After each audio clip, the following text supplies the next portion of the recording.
In this video, I'm going to be showing you guys the easiest solo strategy in order to unlock rare schematics in Modern Warfare 3 Zombies. If you can play with a team, it's obviously going to be a lot easier, but this is the strategy I use whenever I'm doing this solo.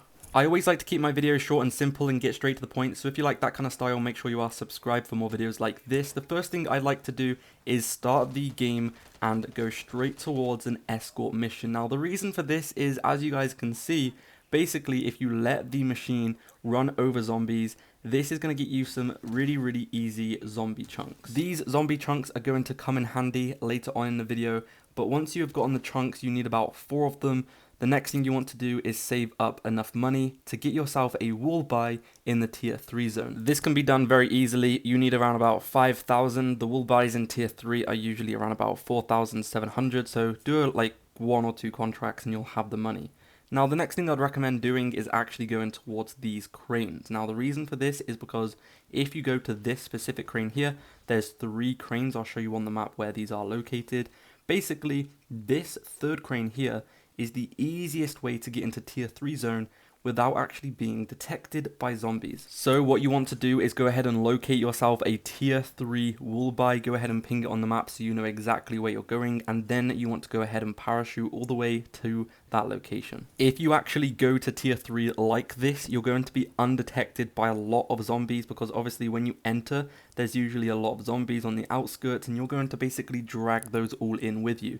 But if you fly in above them, for one, less zombies are actually going to spawn in because you're not going to activate all of those spawn locations. You're going to fly right over them, straight toward the wall buy.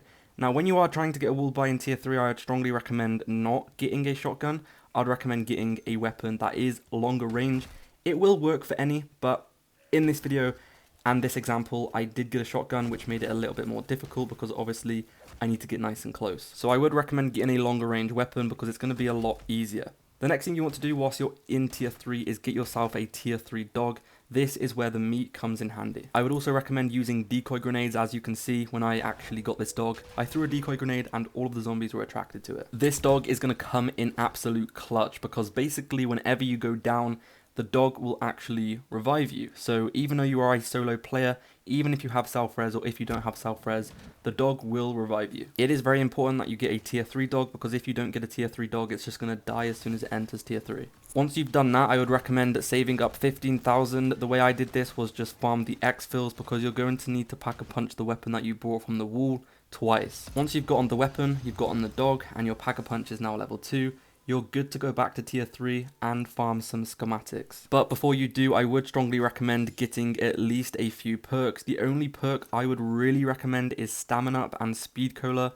Those two are very important. You could get Juggernog as well, but honestly, Stamina Up and Speed Cola is all you really need. You then want to go to the tier 3 zone and grab yourself a bounty contract in tier 3, and this should mark the Mega Abomination, and then you simply just want to eliminate this thing. When you are fighting with the Mega Abomination, I would strongly recommend going up high. If you can find anything that basically allows you to get on top of it without having to use a ladder. So as you can see, I'm just using these containers. No zombies are actually going to be able to jump up and get you. Whilst you're up here though, you want to make sure you keep moving because zombies can still throw flesh at you. Once again, I would strongly recommend not using a close range weapon. I had to get nice and close, which made it a little bit more difficult, but I still managed to do it. However, if you have a longer range weapon, it's going to be a piece of cake. Make sure you keep plating up and make sure you keep throwing decoy grenades as well if you need the zombies to actually, give you a break for a second. Once you finally eliminate the Mega Abomination, it will drop a reward rift, and this, a lot of the time, will contain some kind of rare schematic. You can either get those rare schematics and exfil straight away, or you can farm a few bounties in one game if you're feeling brave enough. I'm going to have a lot more zombie tutorials coming out soon, so make sure you are subscribed. I'll see you in the next one. Peace out.